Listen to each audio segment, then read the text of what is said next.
another episode of Curing Racism. I am your host, Simpson, aka the Happiness Engineer, along with my co-host and my partner in smile, Mr. Paul Hoyt. Together, we work on curing racism by addressing our commonly accepted biases that have caused our behavioral bias reflexes. So, Paul, welcome to another week of curing racism. How are you, Thank- brother? Yeah, I'm doing great. Thanks so much. I love doing these podcasts with you every week or so where we talk about the challenges of the human race. I mean, that's kind of a bold statement, but that's exactly what we want to talk about today is the biggest challenge of the human race, which I believe is the biggest threat to the survival of our species, which is tribal conflict. We were chatting about this just a couple of days ago about how we humans are genetically predisposed rather, to have tribal instincts. And whenever you couple that with fears, it turns out to be tribal conflict. We were just afraid of those people who don't look like us, talk like us, dress like us, think like us. And oftentimes that fear can be leveraged by leaders of tribes and leaders of cults into, a warring nature with other people. And then wars start and who knows who started it, but no side in a war seems to be willing to lay down their arms and live at peace for a long, long time until I think there's a major defeat. But even then, that's a tough price to pay. Wouldn't it be so much easier if we could just, you know, learn to get along without killing our sons and our daughters? Um, and of course, what brought that up this today is this, war that Israel and the United States have set upon the folks of Iran and the damage that that's going to cause, and Lord knows where that's going to lead over the course of the next few months, or God help us, even years. I think when we're looking at this uh, tribal conflict, this bias that has grown to be so dangerous, I think the hardest part for us to do is to realize that there's still humans on both sides, right? How you felt about Palestine versus how you felt about Israel during the Gaza Strip situation.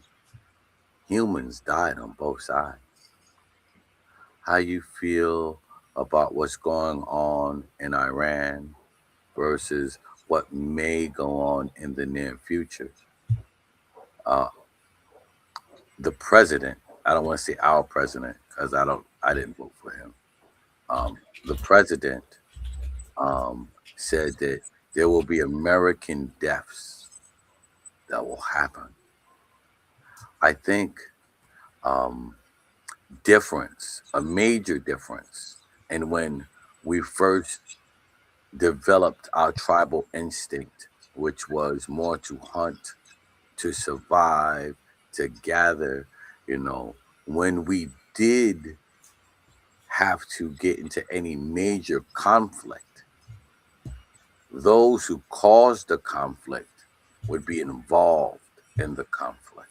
Yeah, yeah, Now, it is easy for the president to say American lives will be lost, but not one of them will be his kids, his grandchildren.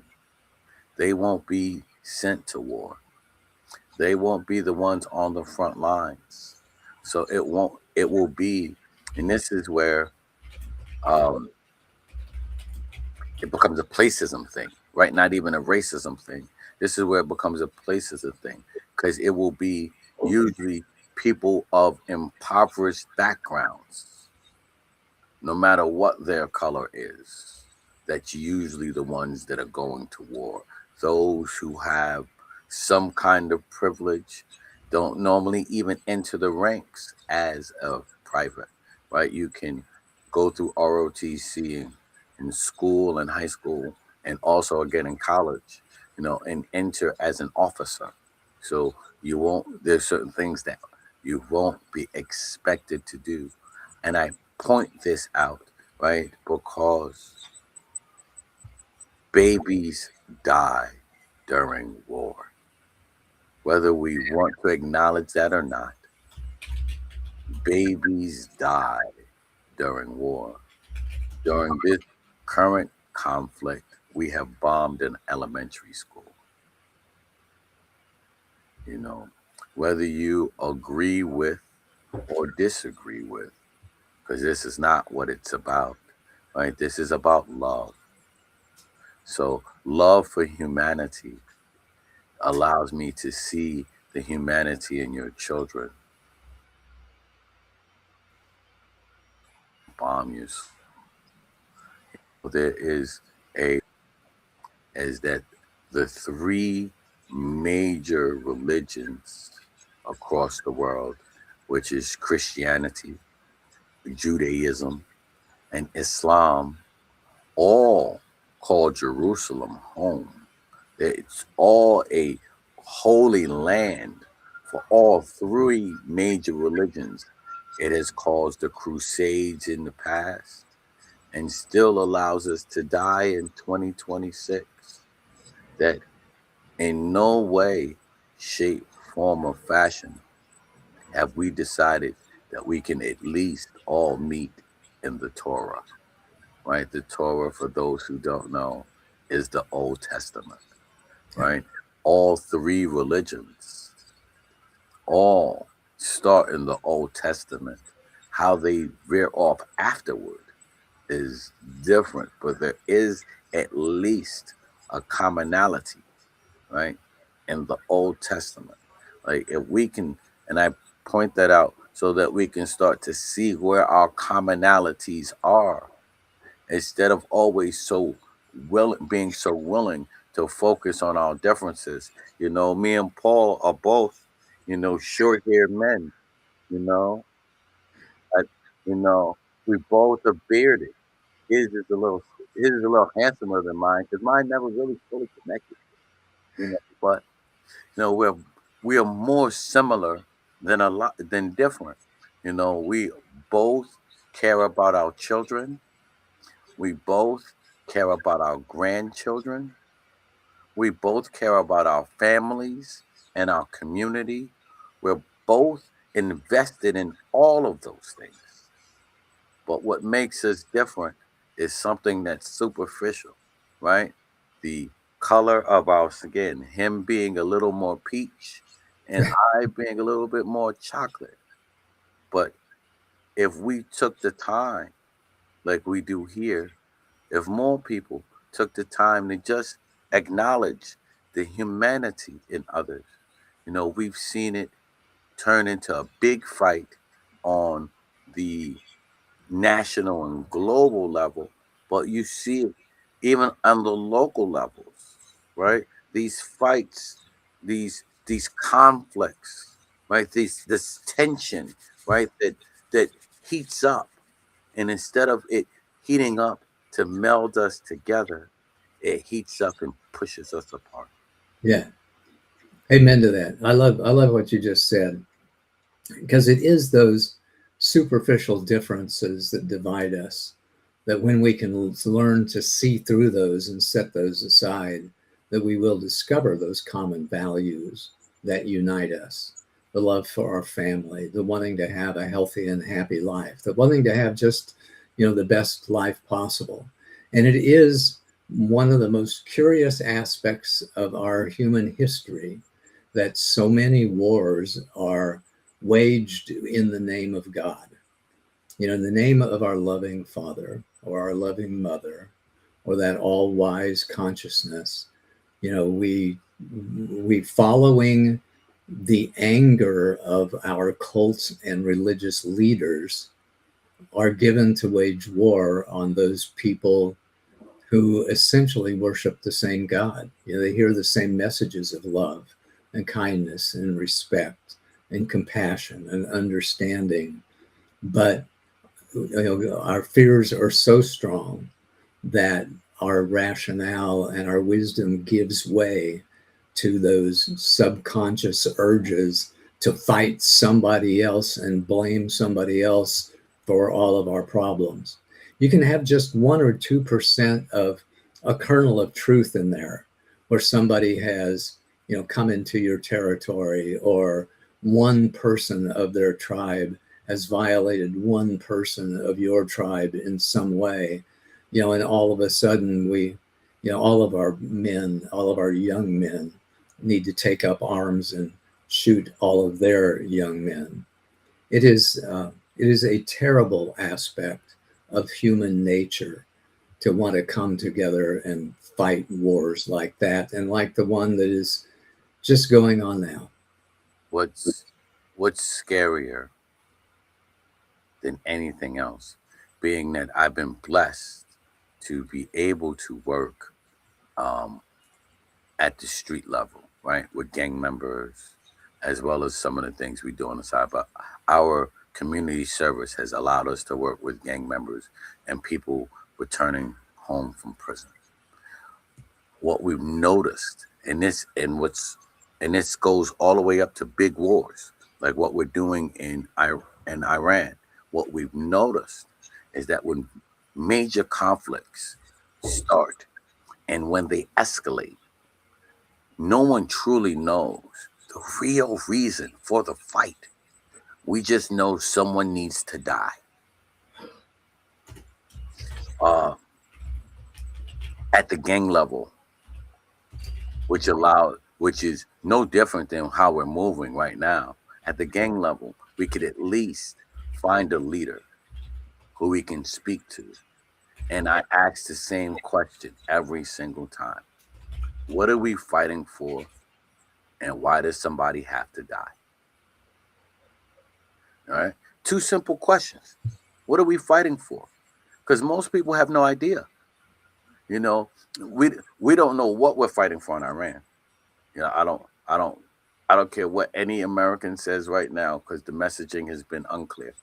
So we don't know what we're fighting for. We don't know what these young men and women are dying for, as far as American values. We're not talking about why Trump may have done this, or what Netanyahu, excuse me, I pronounced his name, Benjamin. Let's say Benjamin today, because I'm not getting Netanyahu out correct. We don't know why. We don't know why he sent his troops, right? But what we do know is somebody's gonna die, right? That's inevitable. In every war, somebody's gonna die. Even if they don't die, somebody's gonna be hurt, somebody's gonna be maimed, somebody's life is going to be changed forever, Yeah. right? So a general said something after we invaded and arrested the uh, the guy in South America. He said that after this is all said and done, even though some people may have taken orders, we're still going to have to answer to the war crimes. On a deeper level, for those of us, whether you see heaven through Christianity, through Judaism, through uh, Islam, even if you see heaven through uh, Buddhism, right? Which this is back to karma and dharma, right? One thing we know is that death is inevitable, but killing will never get us to where we want to be, Amen. right? Amen. We So, want to be reincarnated as a cockroach. Like we get to control these things by our actions. so let me just offer an invitation and a request to anybody hearing this podcast.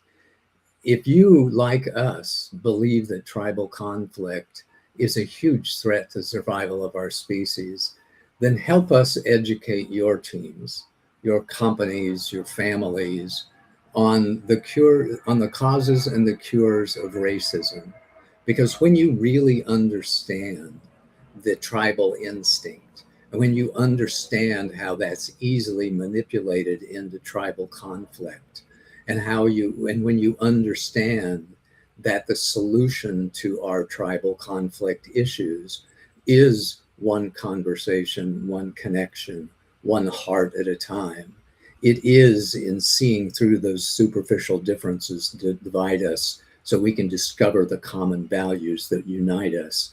Then give us the opportunity to share that message with your group, with your community, with your company.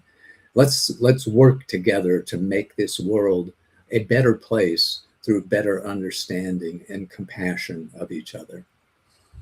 I love that you said that. And I love that you shared the invitation because it takes one of us, but it also takes all of us, right? It takes one of us to spark the flame. It takes all of us for it to fully be accepted change.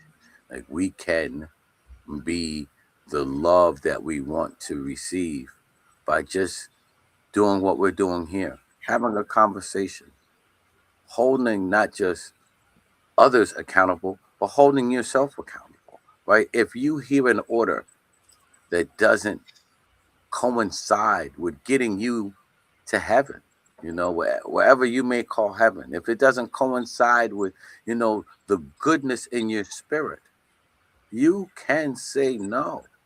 And more importantly than saying no, you can say why. See, no is one thing because we all get to have an opportunity to say no, right? A great man said to me, your yes has no power if you cannot say no. So we all have the possible and we all have the option to say no, but we have to give a why. And the reason we give a why is so that someone can understand our no, and not more importantly than understanding our no, they can relate our no to others, Yeah. right? If I just say no, it doesn't allow you to enlist into my no. But if I say no, this is wrong, it now gives you an opportunity to see why this is wrong, or even ask a question for me to be able to explain further, to get you to further enlist in doing the right thing, right? Be good for goodness sake, right? Say the good things, be that good spirit, right? If Paul wasn't being good for goodness sake, we may never have gotten here, right? Because I had a million excuses. Life was kicking my butt here and there, being a good dad, a better grandfather. There were so many reasons why, but his persistence is why we are consistent, right? His persistence led to our consistency. So, who can you speak to, right, in your neighborhood? Maybe across the country, because me and Paul aren't in the same state. We're actually not even on the same coast, right? So, who can you speak to in your city, in your country, in your neighborhood? Who can you speak to that is willing to stand in the gap with you so that you can both be bigger beacons of light? I love it. I love these conversations every Wednesday, Paz. If you're listening to this one, listen to some of our other ones too. Help give yourself the opportunity to better understand the reasons, the causes, the cures of this racial problem that we have, and this problem that we have with tribal conflict, so that you can better be part of the solution and not give in to those people who would preach divisiveness and cruelty towards those other folks, whoever those other folks happen to be. And we have more of those other folks, right? All the times now. And we find new reasons to divide ourselves. We have Democrats and Republicans, right? It's all of those things are reasons to divide ourselves. Now, even inside the Democrats and the Republicans, you got progressives and you got MAGA, right? So there's more reasons to divide ourselves. instead of really leaning into God. And God is love. And to love is to do God's work. Right? Amen. So Right. let us all, pledge to ourselves to go forth and do a little more God's work this next week, to love a little bit more than we did this past week, to reach out to somebody who doesn't look like us, talk like us, or God forbid, actually belong to the other political party, and search for those common values that unite us and share a little friendliness, share a little compassion, share a little kindness, share a little love. Yes. I love that. And please don't hesitate to go to curingracism.com so you can see some of our past discussions, some of the ways that we've already addressed curing racism. Grab a copy of the book so you can have a tangible way to begin to start one conversation, one connection. And then after you read it, share it with someone else, right? Pass it on. Let someone else read it so you Love can have intelligent conversations in love. Love that. Have an awesome week, Paz. Have an awesome week, everybody listening. We look forward to the opportunity to chat with you again. And go to curingracism.com so you can see how we can join you in your places of work, places